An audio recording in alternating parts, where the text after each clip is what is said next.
everybody, it's Mary Lagakis-Engel again. Here's video number 3 in how to make your performance management conversations less stressful.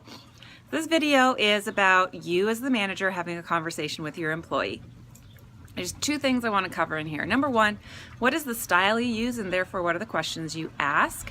And the second thing I want to cover is as the manager, what is the kind of feedback or support or guidance that you can give in this meeting that will make it a positive experience for both you and your employee?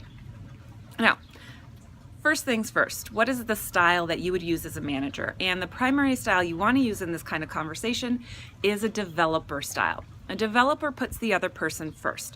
A developer, when you're using this style, you are putting away your own personal agenda, you're putting away your own personal goals, and you're thinking primarily about making this other person as successful as they can be. Now, how do you do that? Very simple reality of it is you just ask questions. So if your employee comes in and they're prepared, they will present you with their objectives, they'll present you with your challenges. All you need to do is ask questions. How do you think you did? What do you think is stopping you? How can I be helpful in that situation? Who do you need to go speak with in order to resolve that? What's a different way to do that activity so that you can be even more successful?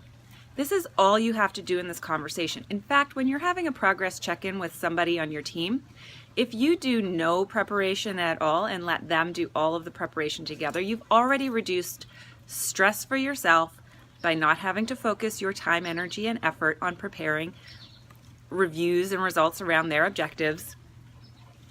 And it makes it easier for them because they're taking an empowered role with their career and they're presenting their information to you. It's actually strengthening them.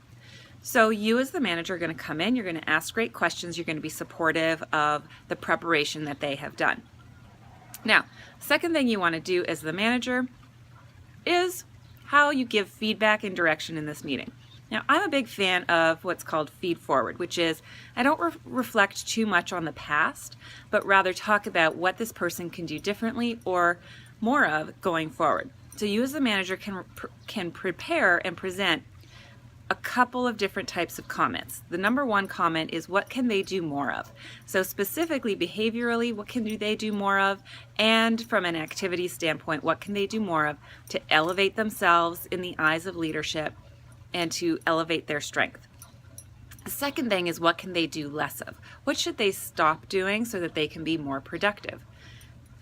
Now, here's the problem with feedback is sometimes the person you're meeting with is going to become defensive or reactive, and sometimes that's just the reality. Here's what I want you to do as the manager. As the manager, I want you to hold space for that person to feel emotional about any guidance that you're giving them, and don't engage in debate. Just allow them to absorb the information. It does not have to all get absorbed in the moment. You do not need instant gratification from having given feedback and them going, oh, of course, miraculously, this is exactly what I should do. You can give them some time to absorb it, observe their behavior over the next few weeks, see how much of it they're implementing, see how much of it they aren't, and then continue to have conversations with them to help them be more successful. The key point from the manager's perspective is you need to have your emotions in check and you need to put the other person first in these conversations.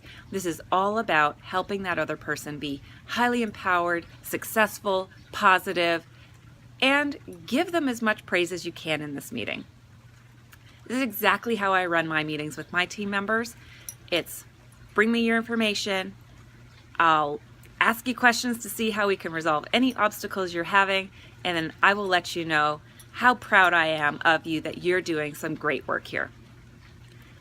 So managers, when your employee sends you an email saying, hey, let's set up our 30 to 40 minute chat, I'm going to bring you my objectives, all you have to do is say, bang on, here are the dates and times, let's meet, I'm looking forward to it. That's a really positive way to start off the week.